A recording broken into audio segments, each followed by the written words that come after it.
YCP నేత గుడివాడ అమర్నాథ్ మీడియాతో మాట్లాడుతున్నారు. లైవ్ చూద్దాం.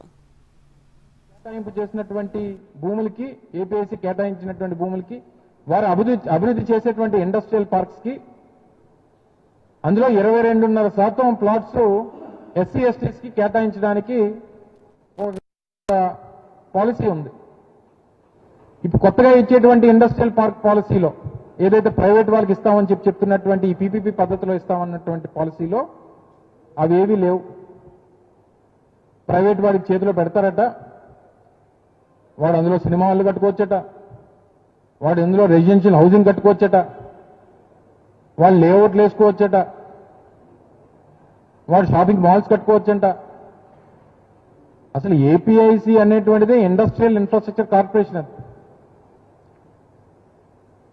అంటే మీరు ఇస్తున్నటువంటిది ఎవరైతే ఎంటర్ప్రీనర్స్ ఉన్నారో అంటే ఔత్సాహిక వ్యాపారస్తులు, ఇండస్ట్రియలిస్టులు ఇక్కడ ఉన్నటువంటి వనరులను వినియోగించుకోనో, ఇక్కడ ఉన్నటువంటి వర్క్ ఫోర్స్ ని వినియోగించుకోనో, ఇక్కడ వ్యాపారాలు చేసి తద్వారా అభివృద్ధి చెందాలనుకున్నటువంటి ఎవరైతే ఇండస్ట్రియలిస్టులు కానీ చిన్న చిన్న వ్యాపారస్తులు కానీ వారి కోసం కేటాయింపబడినటువంటి ఈ సంస్థ, ఈ భూములు కేవలం రియల్ ఎస్టేట్ చెందినటువంటి సంస్థలకు అప్పచెప్పడానికి తీసుకున్నటువంటి ఒక పెద్ద స్కామ్ ఇది అనేటువంటి విషయాన్ని ఈ సందర్భంగా తెలియజేస్తా ఉన్నా. ఒక ఇండస్ట్రియల్ పార్క్ కి 100 ఎకరాలు, 50 ఎకరాలు, ఉదాహరణకి విశాఖపట్నంలో గోపాలపట్నం, ముడసల్లోవ,